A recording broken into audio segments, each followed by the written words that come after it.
In August of 2000, General Electric was worth $600 billion. The most valuable company in America. 25 years later, it's worth a fraction of that. And the people who lost the most? They loved the stock.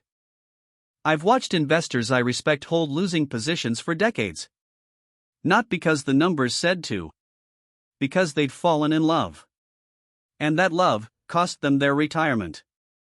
Peter Lynch put it plainly. Never fall in love with a stock.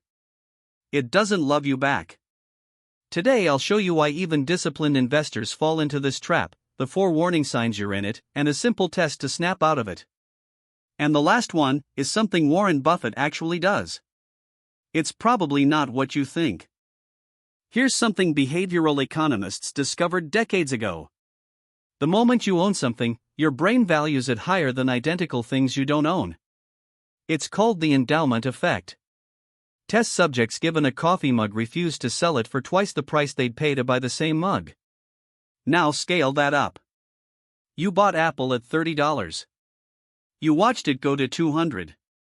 You told your friends. You defended it at dinner parties. You built an identity around being an Apple shareholder. Selling isn't a transaction anymore. It's admitting your story was incomplete. And that is very hard for the human brain to do. But here's where it gets really dangerous.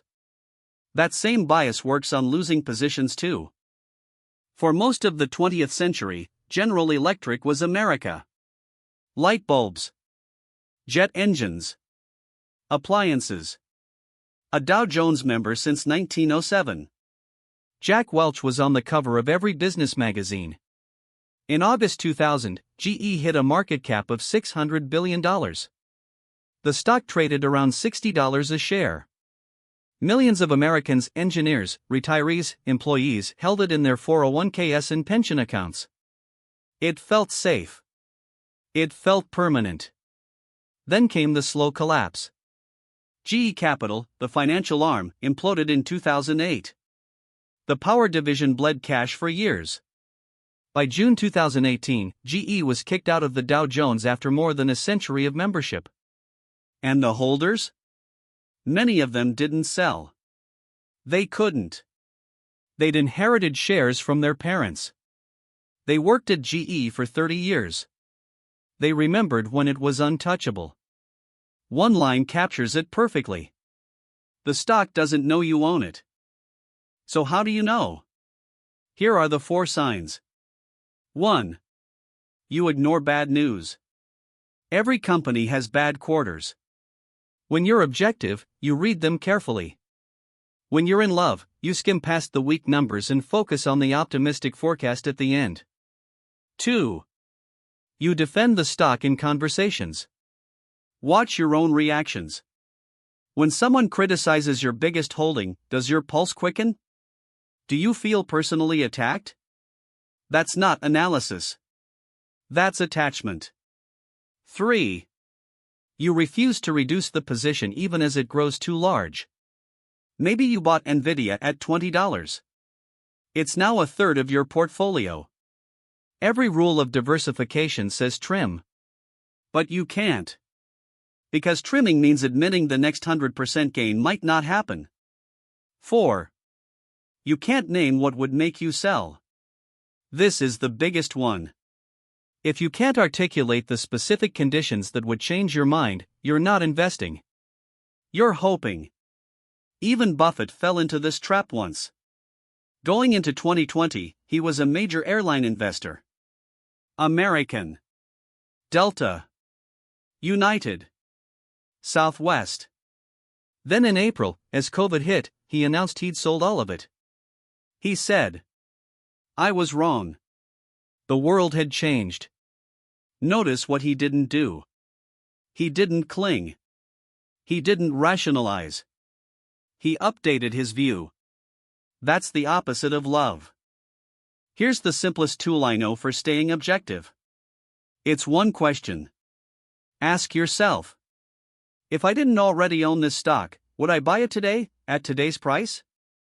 Let that sit for a moment. Because it strips away every emotional anchor. It doesn't matter what you paid. It doesn't matter how long you've held. It doesn't matter what the stock did for you in the past. Only one thing matters. Is it a good buy right now? If the answer is yes, hold it or add to it. If the answer is no, you have to ask why you still own it. This question is painful. It forces honesty. But it's the closest thing to a cure for stock love I've ever found. There's a second tool worth knowing. The pre-mortem. Imagine it's 5 years from now, and this stock has destroyed your portfolio. Write the story of how it happened. What went wrong? What did you miss? Most people have never done this exercise for their biggest holding. Do it tonight, and you'll see risks you've been ignoring for years. Here's the truth about investing. A stock is not a relationship. It's not a member of your family. It's not a reward for your loyalty. It's a piece of paper that represents partial ownership of a business. The business either earns money or it doesn't. The cash flows either grow or they shrink. The moat either widens or it erodes. Your job isn't to stay loyal. Your job is to stay honest. The best investors I've ever studied share one trait. They love the process of investing, but they never love the stocks themselves.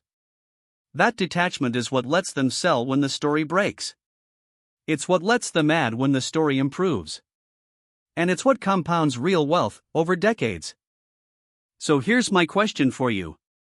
What's one stock you've held for more than 5 years that you'd struggle to sell even if the numbers turned against it?